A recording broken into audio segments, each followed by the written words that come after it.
Perfect. And just to make sure you can see my screen as well.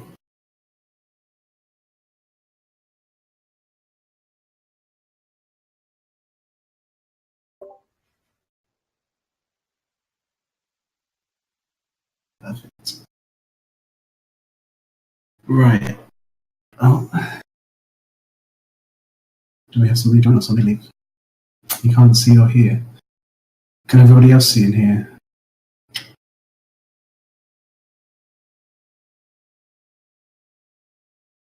Right.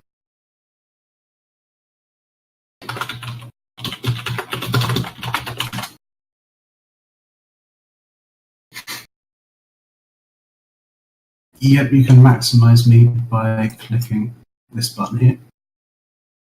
I'll do this. You can then click me, double click me, and this will happen. Okay.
Just making sure for Mocha.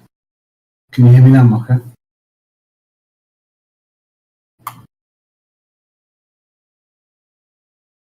Hmm.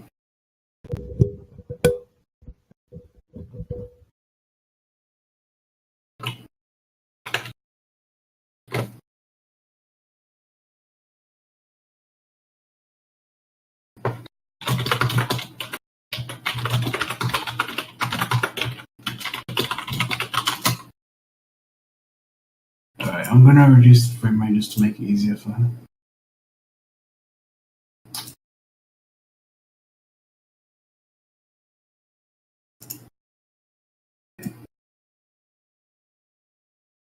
Yes, it is. It's monthly one. I actually just recently started. Before I went onto Photoshop, I was using Critter.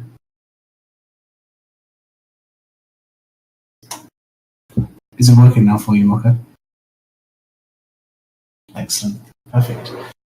Right. So before I start, I do want to say that this is going to be kind of like a science lesson as well as a drawing lesson, because if you think about really what art is function as well as well, any kind of realism is function.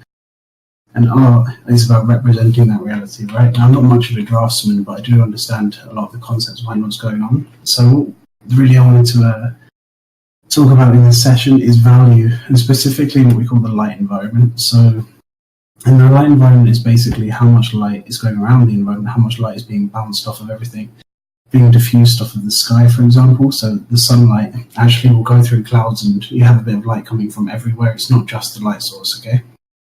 So here in this sort of light grey, now I've said this on Art Lounge a lot, and I'm sure lots of you have seen me saying this sort of ad nauseum. So this grey, you should never work on white. It's actually a really, really bad idea to work on white.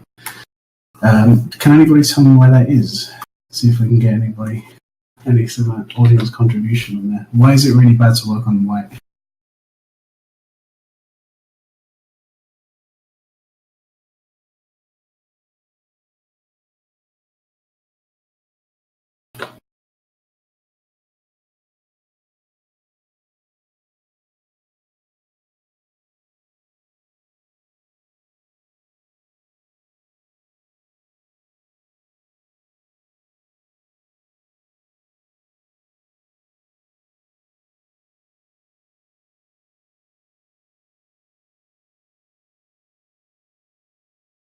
Okay, so I always just assumed it's because the eyes just adjust to white and perceived contrast, everything dark will be high.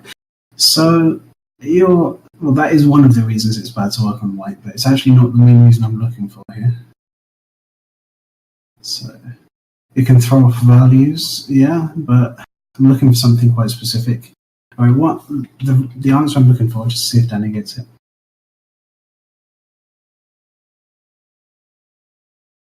Just what's happening.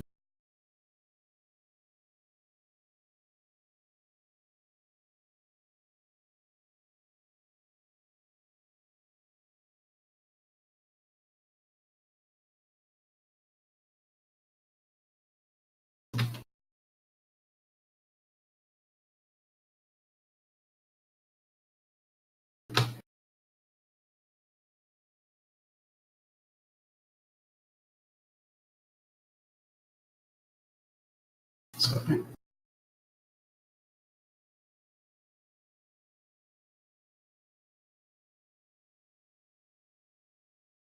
Right. So yeah, I'm just doing a quick perspective sketch here. So why is working on white bad? Daddy was writing something, still is. I want to see if he gets it before I actually say it. So while he's writing there, I'm just going to mention, I'm sure, oh, here we go. Yes, so sort of. What I really want to talk about is the environment. So how I was saying, when you are working in any kind of, on anything you do at all, you're always working on a three-dimensional surface, okay? When you open up your blank canvas, you're not looking at a sheet of paper, you're looking at an environment. And when I started here, we started off with this horizon line for that reason. So I wanted you to sort of think about it in those three dimensions straight away, right? We're not looking at a flat plane, we're looking at that, and it has a Z dimension, so we're talking X, Y, and Z. So this is very important. Now, when in that environment we have light, if you think about how light works, if we didn't have any light sources whatsoever, everything would be black. Yeah, but if we had, if we had a light source, it's the sun. The sun is obviously the main light source during the day. Sorry for my poor draftsmanship. I need to work on mine. It's quite bad. But if we have the sun is a very, very bright and very distant light source. And when it's above the horizon, there is light everywhere. So even if you're on the far side, so if we've got the sun coming down, the light source of the sun is going to be casting a shadow of this cube, right? And everything inside the shadow, including the cube itself, so this side here and this side, is going to be within the shadow of the cube. So how would we shade those? We wouldn't shade them according to the sun's light source, right? We wouldn't shade it as if the sun is hitting this side more than it's hitting this side, because the light source of the sun is hitting neither side more than the other, because it's in the shadow. This is irrelevant to these scenarios. So why are we not seeing, why would we not just shade everything in here pure black? And that is what the light environment basically is. It's why we don't shade shadows pure black. It's because there's a lot of ambient light. There's light, so as the sun sort of diffuses light across the sky through the clouds, you'll actually get more on a cloudy day, an overcast day, than you get on a sunny day. It will be more when it's directly above. So noon, you get a lot of ambient light as opposed to sort of it being on the horizon where it's a lot dimmer. You also get reflected light, so it's bouncing off the ground, it's bouncing off a nearby wall, it's bouncing off your grandma's head, it's bouncing off everything, okay? So ambient light is how we see basically everything that is in the shadow. Now, the brighter the light source, and the more distant light source as well, not really, it's more about how bright and intense it is, really, is going to affect the ambient light. So if we got rid of the sun, and we turned it into a nighttime environment,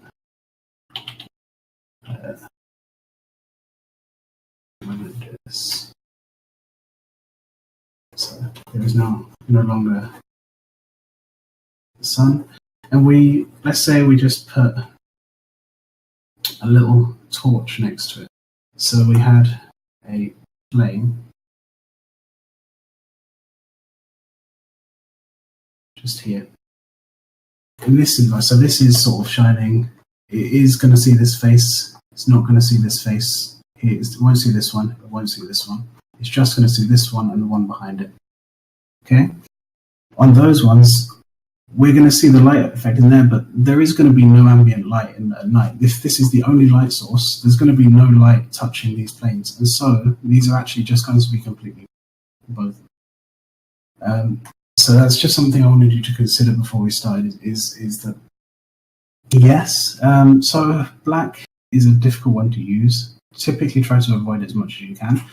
But if you're literally drawing an environment in which there's only one very, very dim light source, everything that isn't being touched by that light source will be as close to black as you can possibly get. Does that make sense to everyone?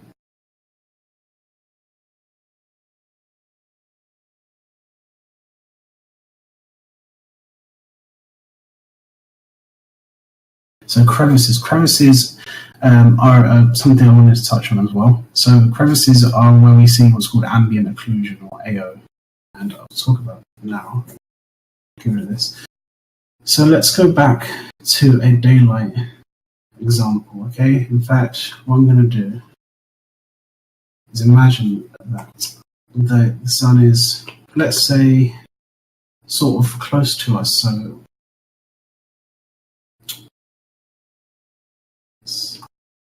so the sun is shining down like this, okay? So we're going to see illumination on this face here. We're going to see illumination on the top face, and also a little bit on this side, but not really as much. I'll be the least illuminated side. And that's something I wanted to touch on quickly. Let me talk about that.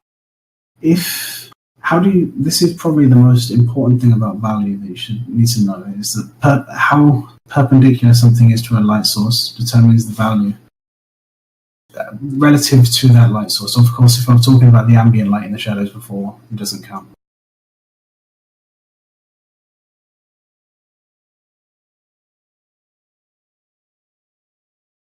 That's basically it. If you have pure white in the environment, what does that mean?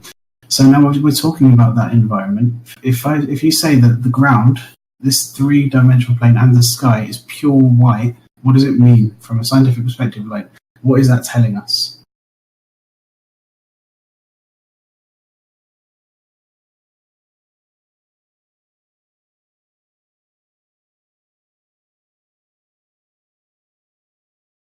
Yeah, intense light source.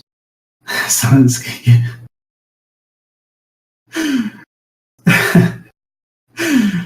It's telling us that everything is as brightly illuminated as is physically possible. Okay? Literally from every single direction, the ambient light is as bright as it can possibly be. And that means if we draw a form in a completely white environment, that means all of the shadows, there are going to be no shadows. There is infinite ambient light, so there are no shadows. Does that make sense?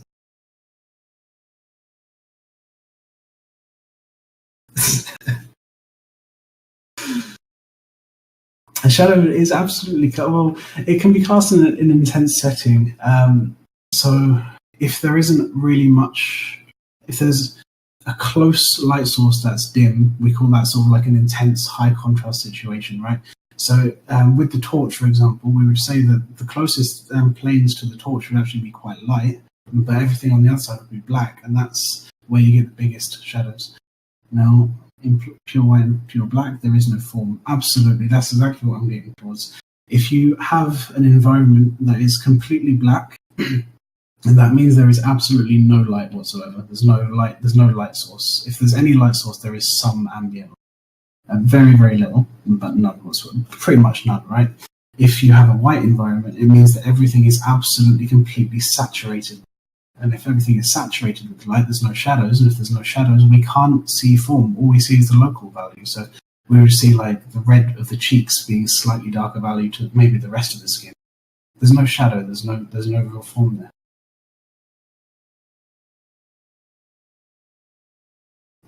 Yeah, no, that's right, Marcus. talking about obviously the angle relative to the plane that the object is sitting on. So it's not, it works specifically regarding a sunset, because if the sun is how I'll talk about that later actually. Perspective of car shadows is quite an important thing, but it's a little bit off topic from this.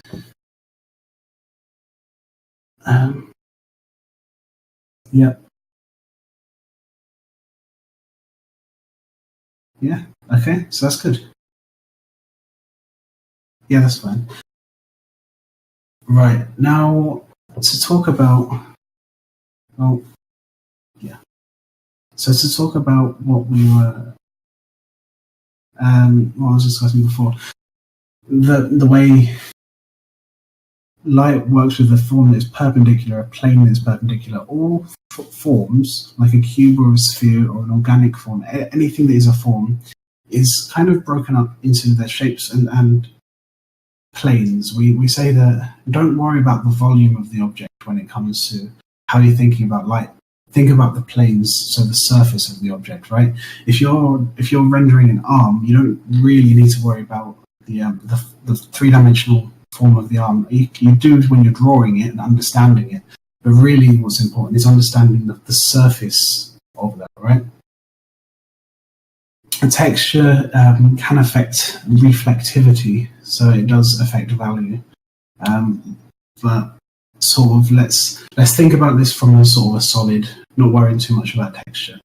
So the important thing that I want you to take note of here, so I'm just going to do a little two-dimensional diagram to explain this, is if we have, this is going to do a two-dimensional one. If we have our light source here, yeah, well, the whole lesson will be in grayscale. Light travels in straight lines, yeah?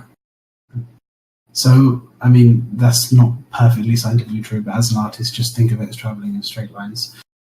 When we think about planes, so when we're drawing our form, everything is done in planes, and a plane is just, the value of a plane is determined by its angle to the light source. Not the distance, not really the intensity of the light source, but two things, just the angle to the light source and the local value. So obviously, if the object is black and if the object is white, it's going to make a difference, right? But the biggest thing when talking about shading is actually the angle to the light source, and I mean specifically this line here. So if we had a plane, let me just do it in black first here, and we say then a parallel plane, these are going to be different. Yeah, this is where we would see, if this were a sphere, we would almost see this as a core shadow, but on a plane this would actually not have any effect. If it's perfectly parallel, we almost consider it to be within the car shadow, so don't worry about it. But if it's infinitely close to it, then it does. Now, that means that this here is going to be the lightest. I'm not going to make it the same value as the light source, but because it's the most parallel, it is the brightest, okay? And this we'll just leave it. Let's not make it black. A good general rule is that the object's local value, the shadow of that object is going to be halfway to black in a neutral environment. So this grey that we're drawing on now, you just work on it halfway to black. So if the local value is this, so if this cube is this value, we would then put it as 8 would be the shadow. So the shadow would be an 8, okay? Halfway to black of the local. Now, so if we get that, so let's say our darkest value is going to be about that, and then everything else is going to fall in between, okay? So let's say we did a 45-degree angle, it'd be like that. If we have a shallower angle, it'd be like that. If we have a shallower angle towards the shadow, it'd be like that. And this is kind of how you work a sphere. A sphere is just a rounded form. It's doing this to the point where there are no planes left. It's just a rounded form. That's why you blend things that are rounded off, right? If something is geometric, if it has flat planes like a cube, you make them flat values. So the more perpendicular to the light source, the brighter it is. Parallel, the darker. Let's take that in your notes, because that's probably the most important thing that you can learn from this lesson. So if we're going to do this from the light source that I was talking about before,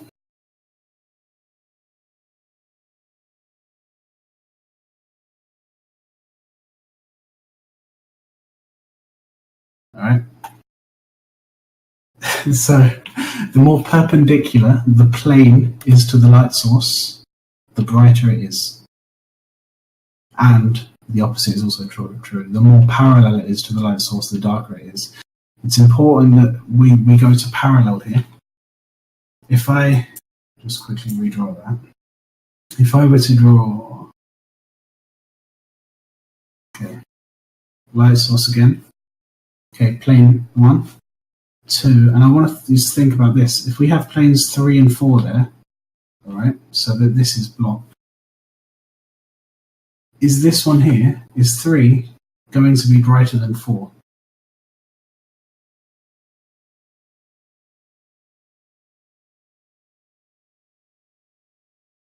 Four will be brighter. So there's a 2D environment.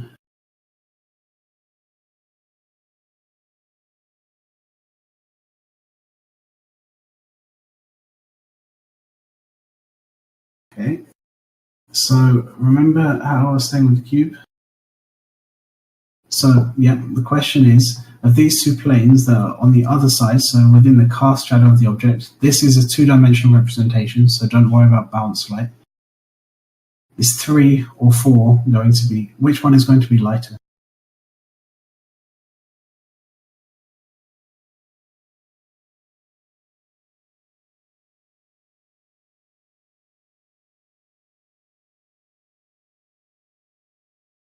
So no, we're not factoring ambient light because it's a two-dimensional representation, so it's going to just be black with no ambient light, no bounce light. You don't get that in a two-dimensional representation. So parallel is this one here.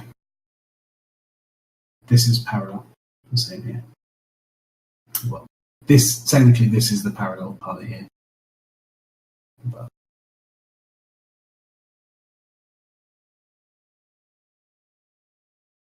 we did actually see it. So yeah, Doe was right. It is just straight black. So everything past here. So all of this. So once we hit this parallel point here, everything. So 3, 4. If we had a fifth one here, 6, 7. It's all black because it's all past. It's all within the object's own shadow. So it's no longer affected by the primary light source. Okay. That's why when we're talking about whether it's perpendicular or parallel to the light source and the angle to the light source, we go up to parallel. We don't go further than parallel, because further than parallel means that it's casting a shadow on itself, right? It means that the form is obstructing the light source, which means we don't worry about that light source or that value.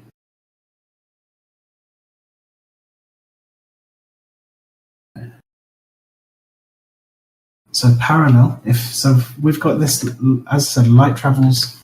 Let me do that better then. My apologies. So no. So it's a two-dimensional representation, okay? So don't worry about anything.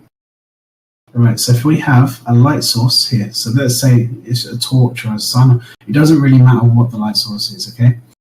What's important is the direction of light is going to be the same. It goes out in sort of lines, like straight lines, okay?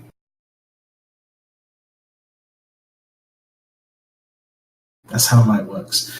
Now, if we put an object down, so if we put an object here, then we just make it this shape. The point that we're getting here, the value of the planes on the object, okay? So if this is the light source, it's the only light source, then this here is going to be the lightest plane. We have an intermediate plane here, here. We have the darkest plane here. Well, it'd actually be black, but yeah, so this would be the darkest plane. So if we're working it out like that, that's what we were talking about, okay? So as it gets closer to being parallel to the light source, the darker it gets. As it gets more perpendicular to the light source, the lighter it gets. Does that make sense for everyone now?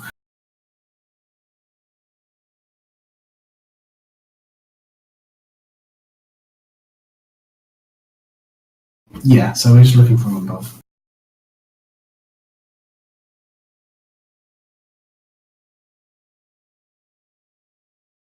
Right, that's great. So if we now apply that to a three-dimensional render,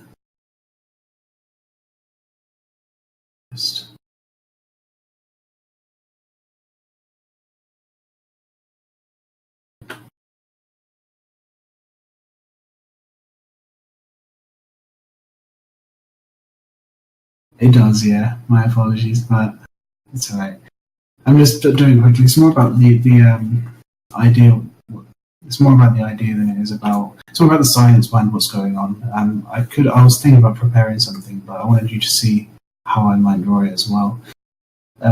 So, light source up here. That's alright. So no, so in a three-dimensional one, we will worry a little bit about it. So I'm going to say that the background. So this is an important thing here.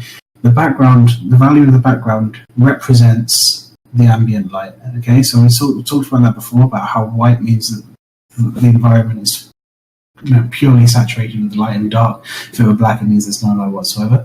This sort of value here, which is around here, sort of the 20% mark, is a good, or just neutral, okay, which means the halfway to black works.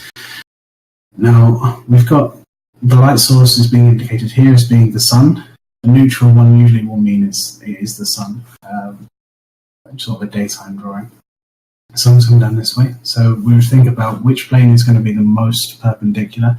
Here, none of them are perfectly perpendicular. The sun isn't directly overhead, nor is it perfectly to the side, so they're not going to be getting all of the light. But we could say that maybe there's someone here. So we could say that this one here is close to the ambient light. Let's make it a bit darker, just for the local value. We could say that this plane here is this value. And the direction of the light coming down is slightly top heavy. So the top value is going to be lighter.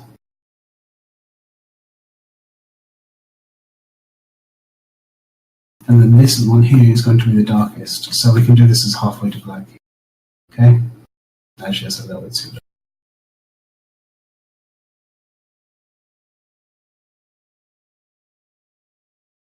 So, yep, I can. My apologies. So, again, so if I looked at this one, we're looking at about a 4 here, somewhere between these, so 3 and a 4. So let's use this here. All right, so if I'm saying this top one is going to be a 3, actually, so that's even lighter than I've done. So the top one is going to be a 3 because it's the most exposed. And this one here is nearly exposed, so it's a 4. It is actually a 4. That's good. And then if we got a 4 and a 10, if we wanted to do the whole halfway to dark thing, which isn't right because there is actually some exposure to the light source here. There's a little bit on this plane. So halfway to dark. So if it were in its own shadow, so let's say we're looking at the other side, it would be halfway to dark. So we've got a 4 as being the local value. We would then go up to sort of 7, 8-ish for the other side. Now I want to go to a 7 for this side. Yeah, that's fine. And that is going to represent this side, which is pretty much... there isn't much light being put onto this side, okay, from the primary light source.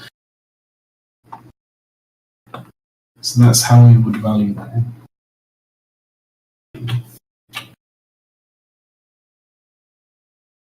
So we're not worried about ambient light. We are. Ambient light is how you determine how dark the shadows are. So obviously, if there's no ambient light, it would be perfectly black, right? But we're not worried about reflected light just yet. So there is ambient light here. That's how you determine the darkness of the shadows. But there isn't reflected light just yet. Does that make sense? There's a slight difference between the two terms.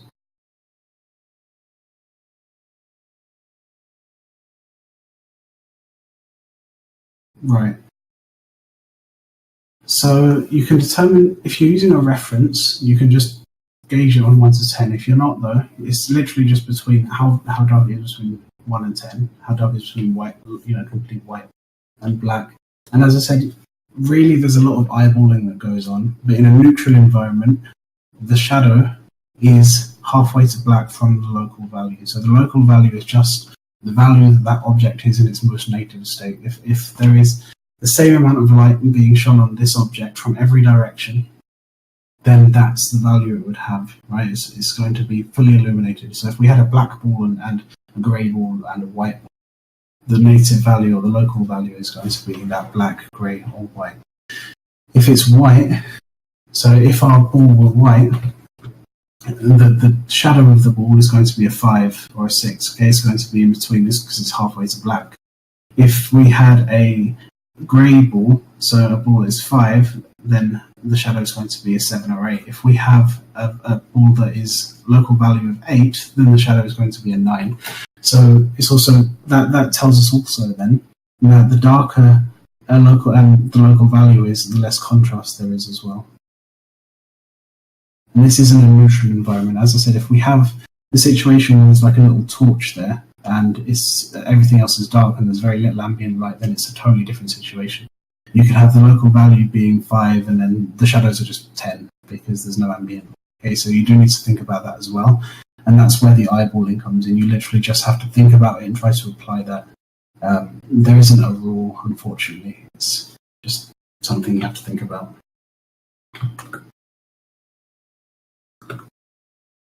Right. So, yeah. So the experience and just, I mean, it's just one of those things, really.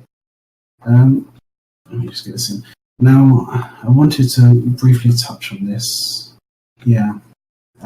You'll see if you look into, so most of the references you're going to find if you're drawing things like portraiture are quite dangerous because they're going to be in studios. And studios have lots and lots of light sources. They're big studio lights. So try to avoid those if you can. Look, when you're finding references, try to look for ones where you can actually clearly identify how many light sources there are. Okay? If you can clearly identify it, it means that you know what you're working with.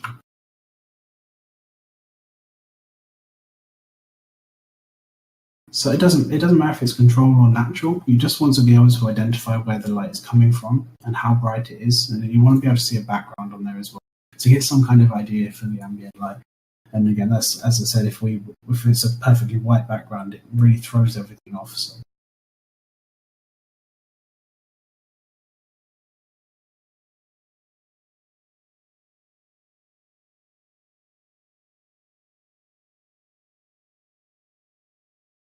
Regarding past shadows, if we have the light source, try to think about where the light source is coming from, and then just use use the corners as some kind of indication of where it's going to be, right? So sort of it comes down into the ground. You have this is casting that shadow, so it's going to follow up that way, and this is going to actually that's far too shallow. I was imagining a different light source there. So it's down at that angle. So we'll look at the angle of the light source.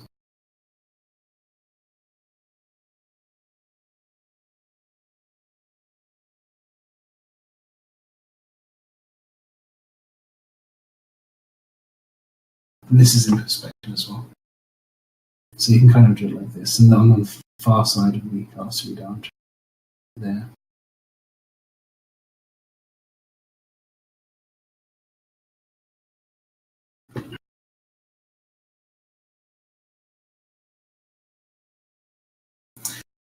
So let's say that the ground has got a lighter local value than the cube, we know that. So it's going to have a slightly lighter shadow.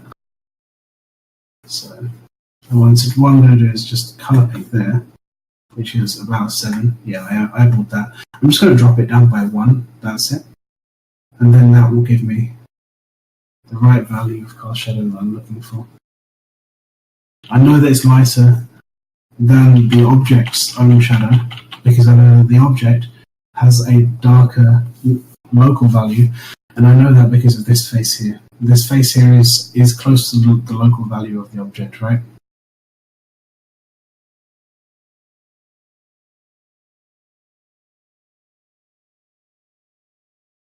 So can just do that. And then we were talking about crevice shadow earlier as well. You can, absolutely. So I can do local value of the light here, which is going to give me 3. Yeah, absolutely 3. Then I go halfway, which is about 7, which is what I've just done, right? So, I mean, a lot of it's going to come from eyeballing, but and so, I mean, I'm a bit more of an intuitive worker. I think more just by, seeing things how they work. So there is obviously some science to it. You can actually apply these rules and things, but I think a good thing you can do as well as an artist in general is just sort of try to internalize the concept behind it. Understand why you have to think a certain way, and then once you understand why you think that certain way, you can really just do it naturally. It comes naturally. So you understand the mechanics behind it. And once you understand the mechanics behind it, then you can really bring your intuition in there as well.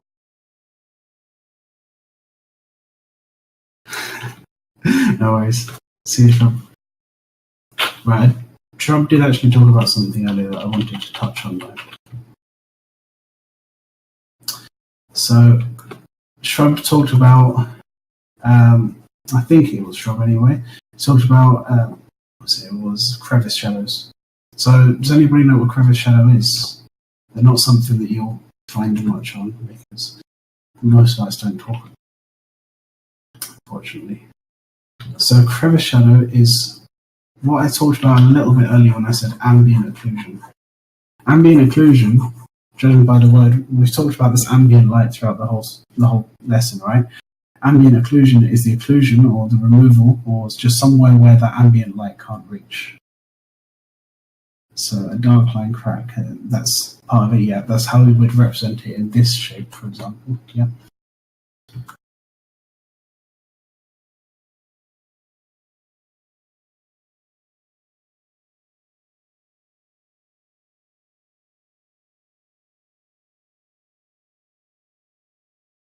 That's right. You clench your fists, you see all the wrinkles and bits of where it's just very, very dark, right? And if you've done portraiture, you might know that the darkest points on the face are the corners of the mouth and just the crease in the mouth in general. And the eyelid, the crease of the eyelid is a very dark place. The pupil is among the darkest place, the nostrils. And you think what do all of these places have in common is they're sort of crevices. They're places where not even the ambient light, the light that's going around the environment, that can't really get into these crevices. And that's why they tend to be the darkest places on the entire image, right? Now, there may be still some ambient light there, but just not very much at all. So ambient occlusion, I'm going to write that. Just do it.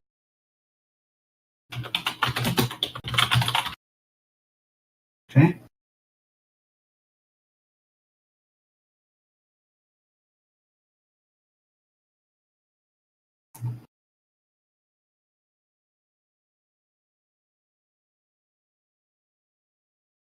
So a crevice shadow. A crevice shadow is more commonly used by people that do things like still life paintings. But it's not a. To be honest, I don't really like it because ambient occlusion can apply to things that aren't crevices. Not very often. But now, one of the things I wanted to talk about are the just before we go over this, because I was talking about planes and rounded forms earlier, right? Oh yeah, ambient occlusion. Ambient occlusion is basically, since you said it, it's not that big of a deal, but it's basically the areas where the ambient light can't get. So if we were drawing it on this form, we would see some ambient occlusion just underneath, right? Does that make sense? It's because underneath, if it's slightly raised, you see it like that, and you see it's among the darkest there. So I've just done it almost black. Yeah, I didn't need to do it actually black, but since ambient occlusion is being made from all of the light sources, yeah, it's close to black. I would probably have done it at 9 if I redo that actually. So let me just color pick my 9. And I could just redraw that in there. But the point still stands. It's just about getting right in there and having it be just underneath. The occlusion of the ambient light. One of the things you'll see in sort of professional work, professional illustration, things like that, you'll see what they do is called an ambient occlusion pass. I've talked about this before with a few people on Art Lounge and Critically, I think. Is when you basically, so you draw, if you're doing a speed painting or just you're trying to draw something, you don't want to spend too much time on it. Or if you're just studying how to draw or represent form, you might set yourself time limits. And one of the things that came up recently is a time limit of 30 minutes. So you're drawing something, you're going to give yourself 30 minutes to draw this thing. Well, how do you use your time? And the way I've always done this is you use 15 minutes to do your line work, because your line work sets the foundations for everything else. If your line work, the line work might not even stay in some of the longer pieces, right? But the line work is still getting your proportions and your shape language and all of that. It's establishing all of your shapes. Once you've got those, you do your AO pass, so your ambient occlusion pass, and all that means is really in just identifying all of the crevices and all the places. I actually go into the layer underneath it for the local value. But anyway, let me just finish here. So I do all my ambient occlusion. Then I will put on my local value just underneath that. So my ambient occlusion on top of the line work. Then I put on underneath that layer, I will do a local value layer. So obviously your skin is going to be lighter than your hair if you have darker hair. So you're just establishing which forms are dark and which forms are light. And then you just merge them, and then you can just paint over the top of it and get all your values, this whole perpendicular or parallel to the light source. And you can do that. So I say 15 minutes for drawing it out, doing your sketch, 5 minutes for your ambient occlusion, and then just the remaining 10 minutes for your painting. Okay? It's a really good way to get quite fast and just to really quickly understand how to do this. So no, this is what I'm doing here is actually a little bit simpler. But you did actually see me line that, didn't you? And I went underneath it. So yeah, I quickly drew out my my cube there, and then underneath that I drew my flat values, and then I merged them, and then I went over the lines to make sure we get those edges there. So you did actually see that here, yeah. And that's really where I wanted to go here. So we've got our current shadow. Now this is pretty much, I'm not going to really work on this any harder. One of the things you can do, one of the things that does exist, you can make it slightly darker, closer to the object. You can use a soft brush. Let's say, use a soft brush and you can add some bounce light. So if it's resting on the ground here, there's going to be a little bit of bounce light on the bottom, right?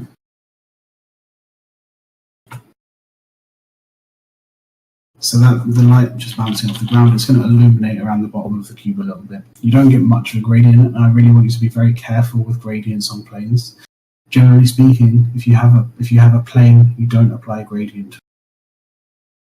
So it's going to apply more to where it's closer to the ground, to the thing that it's being, So if it's reflecting off the ground, it's going to be mostly around here, because that bounce light isn't very strong. It's not a very strong light source, so the distance to the light source, if it's a very weak light source, is quite important. That's why we will see it slightly more illuminated at the bottom, but it's very, very faint. So just keep that in mind.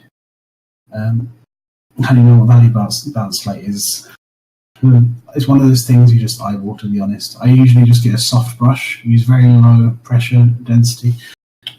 So if I just went white and did this, if I just got a white soft brush and did this, why isn't it working? Oh, I'm an idiot. If I did that, you can obviously see that's not right. Yeah.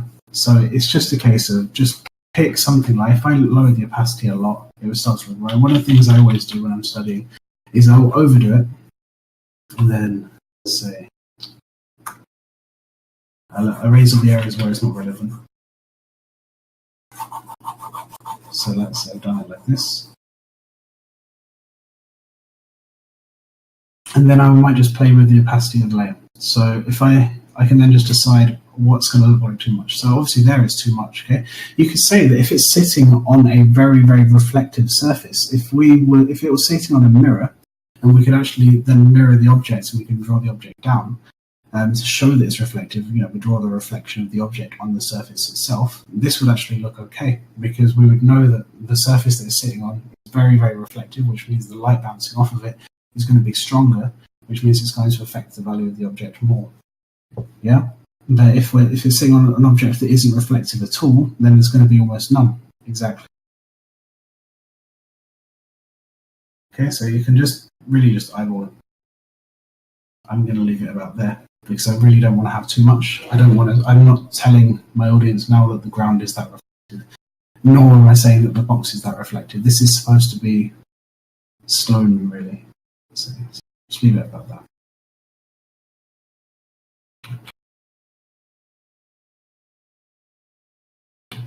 Right, that's just a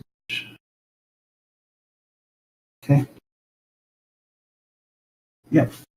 So it looks like it's one by elements because of the edges, and that's the last thing I wanted to touch on, which is up here. So just make sure. Still not used to Photoshop. I'm still using Krita, like all the shortkeys for Krita. Now, the elements of art, I've written up here to remind myself. Does anybody know what these are? Like, do you know what I'm referring to when I say the elements of art?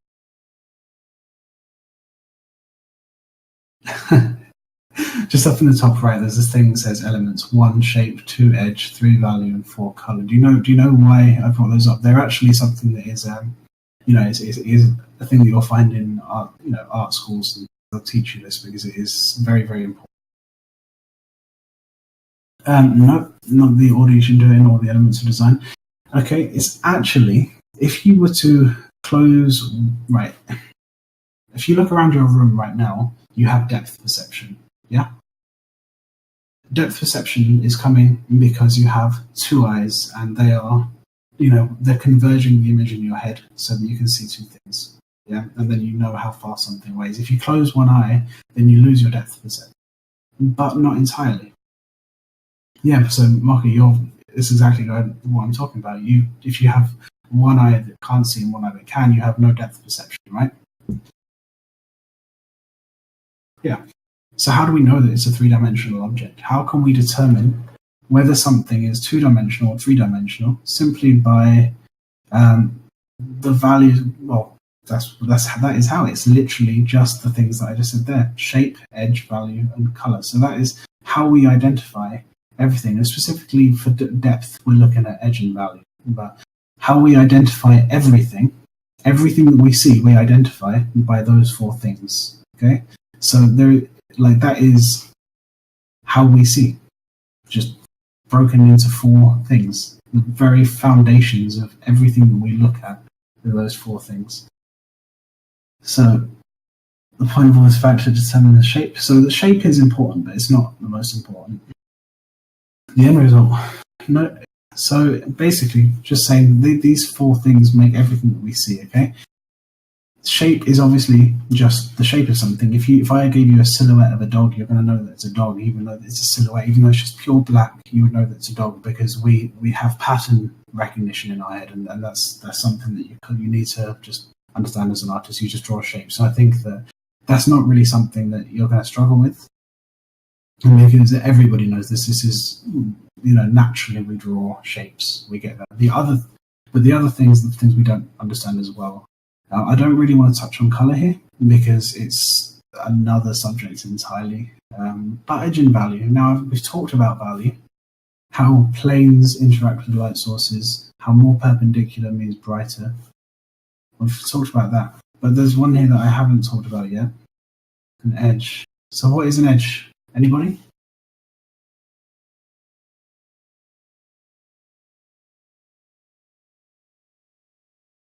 An edge is just an edge, yeah.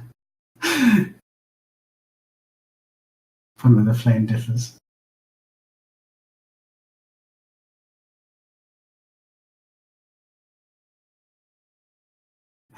So I want to see if you can relate it back to specifically to what I'm talking about with how more perpendicular means brighter, right? And darker means, or more parallel means darker. So what is an edge in relation to? So yeah, the end or a limit of a plane, and its border with another.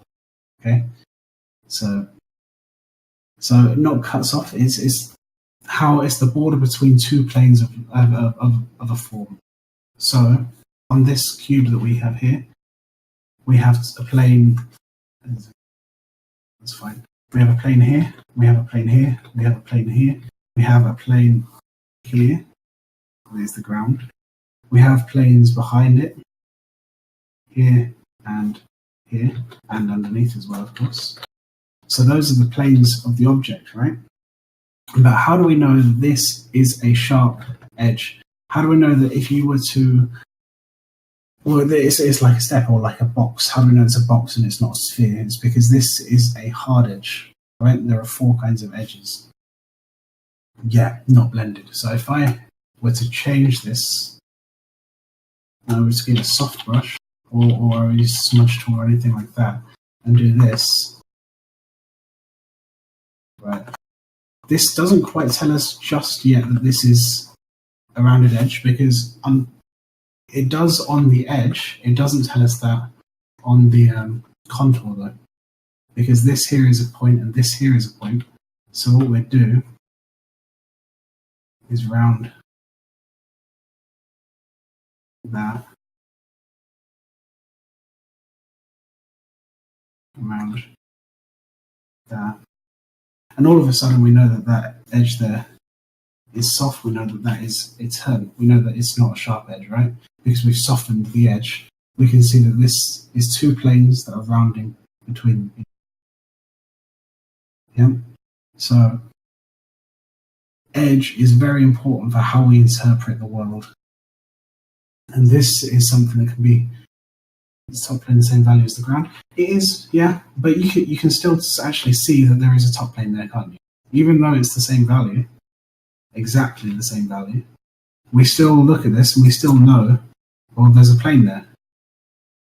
And this is actually something that's important to know for stylization, and I'll talk about this maybe on the server, or maybe if I do another lesson in the future, I'll talk about this. But I actually just take a little mental note of that fact, that you know that there's a plane there, even though it's the same value as the ground, yeah? But for now, we're talking about these 2 planes being rounded in the edge. There are 4 kinds of edges. We have, keep doing that. We have 4 edges. We have a hard edge. We have a firm edge. Let's see if I can't use it on this brush. Yes.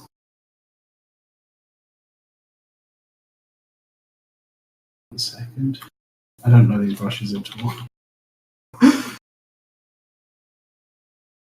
That'll do. We have a soft edge. And we have a lost edge. So a lost edge is basically just an extreme version of a soft edge, right? So hard edge, firm edge, soft edge, and lost edge.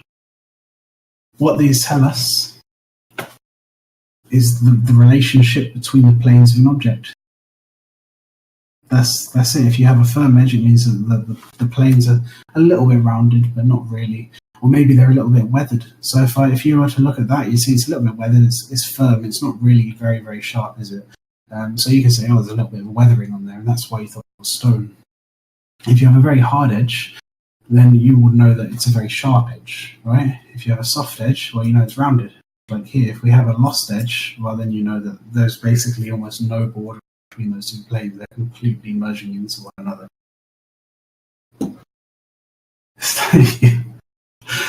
Right, so this is basically it. Planes, and a plane doesn't matter how big the plane is, it doesn't really matter how big the light is. If you have a very, very dim light source and a very big plane, then you're going to see a gradient light.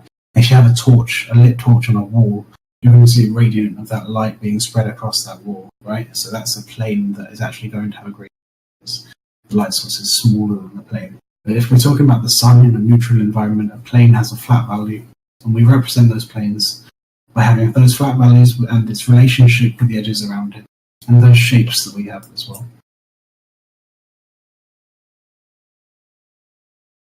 So the best way to better understand this is it's a bit of both. You need to do it by yourself. You need to do it without references. You need to do it with references, and you need to think about it. I'd say that one of the most important things for learning this sort of stuff, and I'm really understanding it, and I don't mean just sort of knowing, oh, this is how you draw a cube, and then just doing it, or thinking, having a symbolic idea of how you shade something in your head. I mean, actually truly understanding exactly why it's those very specific values. It's something that you have to think about a lot. So how you study, if you're studying value, studying grayscale, don't worry about color. I'll probably do another color. I'll do a lesson on color at some point, because color is it's another beast entirely. So this is, yeah, colors are a pain. So what should you be asking to determine value? So what I'll do is I'll upload a bunch of references onto the server that I've made, onto the Art Hub. Now, firm edge. Yeah, so firm, hard, soft, and lost. Yeah, that's perfect. Good job. So, what should you be thinking about to determine value? That's a good question, Chimp. So, what you should think about when determining value is, first of all, the local value. Okay? So if you have something that is a white form, if it's white, then you're thinking about the value that is on the shadow side, on the mid-tone is going to be a little bit darker, and then the most lit side is just going to be white, because it's a white form. Okay? And the same applies when it gets darker. So you go on.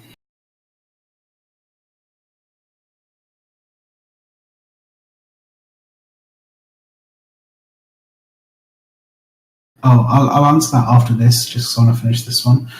Just the how you decide value. So first of all, you think of the local value. You need to think about what the material is. And then you're going to think about the light environment, or let's say the light source first. So your light source, you may have one, you may have two, you may have three.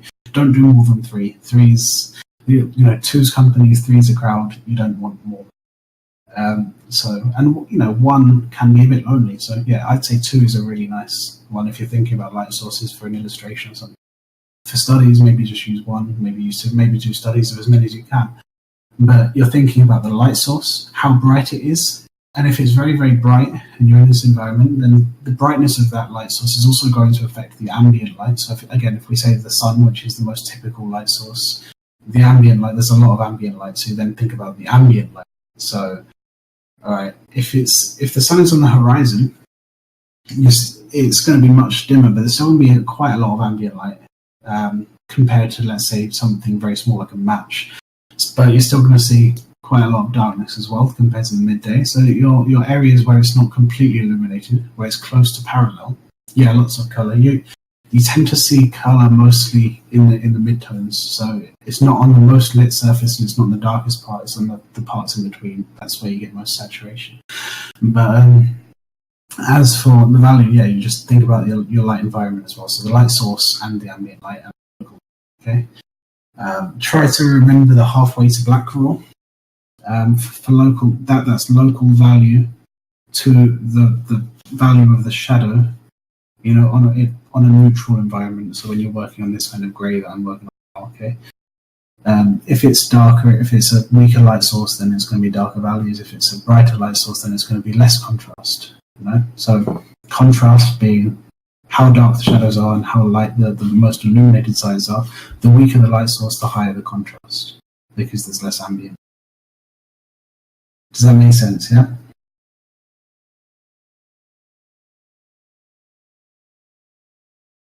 Okay. As for hard, firm, soft, and lost, it's just referring to the sharpness of the edge. A firm edge is hard but not extremely hard, and a soft, again, it's soft. It's just determined. It's just based on what they look like, really.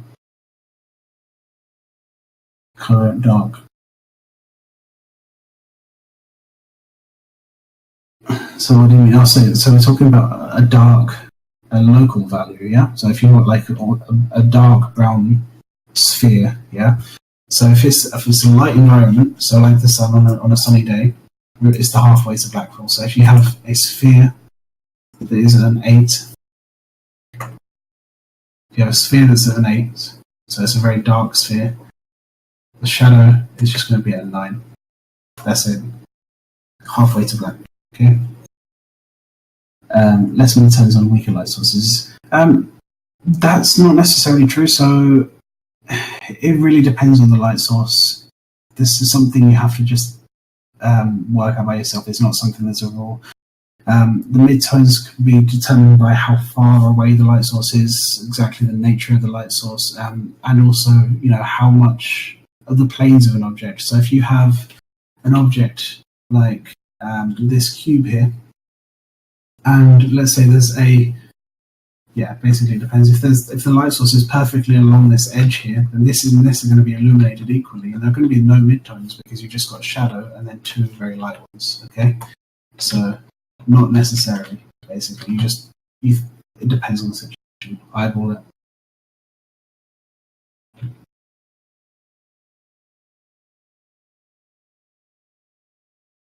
Kill what?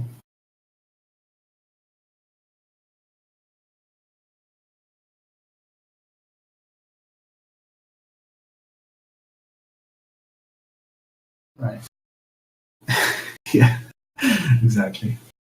And don't rush yourself. One of the things I see a lot of people doing when they're studying is trying to meet speeds that they see on like speed paintings and stuff like that. Or if you're watching a professional artist draw out this simple form, if they're drawing a form that looks good, don't try to think that you should be able to do the same thing at the same pace, because you're not going to be able to. You're just going to beat yourself up.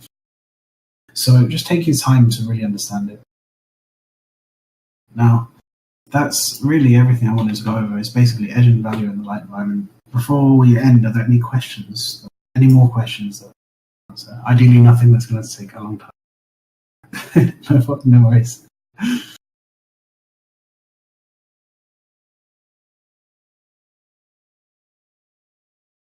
What I want to do, actually, just before we finish up, I want to see if you want to, I'll set an idea. So I've just drawn this cube in this light environment, and I've uploaded basically the frame in which I've been drawing.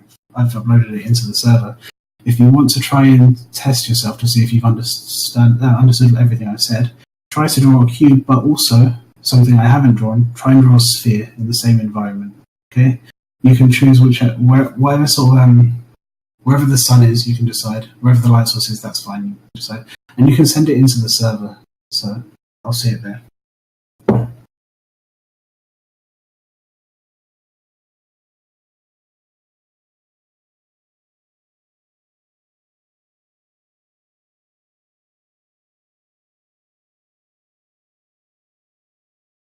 Okay. Does brush done that? No, it doesn't. I don't even worry about the brush when I'm applying value. Just find whatever suits you best.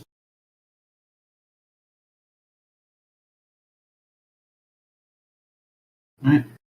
If you have any more questions, of course, I'm going to be online for the rest of the night, so you can. I use a full opacity brush. I'll sometimes, use soft brush modes if I'm not sure if I want to change something, or if I'm blending, then I will go softer. But otherwise, I just go full on. Yeah. And when I'm blocking pretty much always just the full value. Right. How about settings in solid, soft, and lost? Hard, firm, soft, and lost. Check. As for hating soft brushes, I do too, though I don't like the blending in Photoshop. Hard, firm, soft, and lost. So soft brushes do have some use. So this isn't too bad. You're doing quite well here.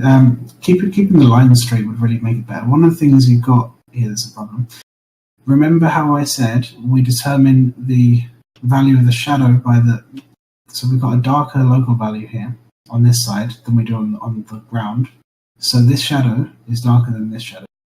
So this needs to be a lighter value than this shadow. Okay? And also a shadow should have firm edges. It shouldn't. You don't want to sort of do this whole soft edged shadow thing we've got here. Okay. But what I'll do is if you upload any kind of drawings on form studies and things that you do here, if you upload it onto the server, I will give you all as much advice as you get. Yeah, this is good. So we got a little bit of an issue with the perspective regarding the light source, but the values there are already solid.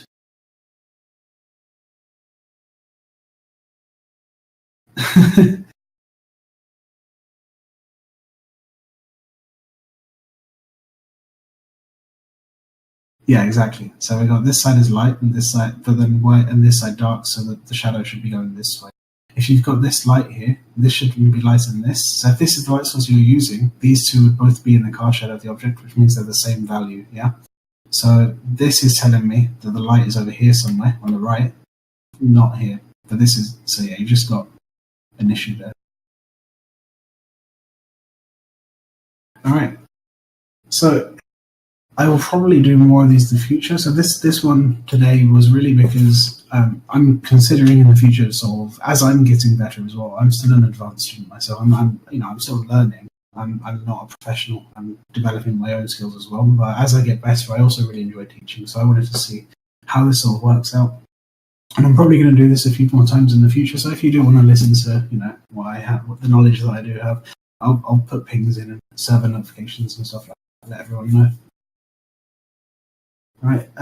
Just say it in general, or I can make a channel for suggestions if you want me to. Yeah, I'll do. I'll make a suggestions channel. That works as well. All right. Is this better? Yes, it is better. Just by the virtue of having these hard edges. Though remember that if we've got a cube, all of the edges of the shape, this shape here that is the car shadow, are going to also be very straight. They're not going to curve around like this because the shape itself is straight. So we just have points. Okay. Yeah.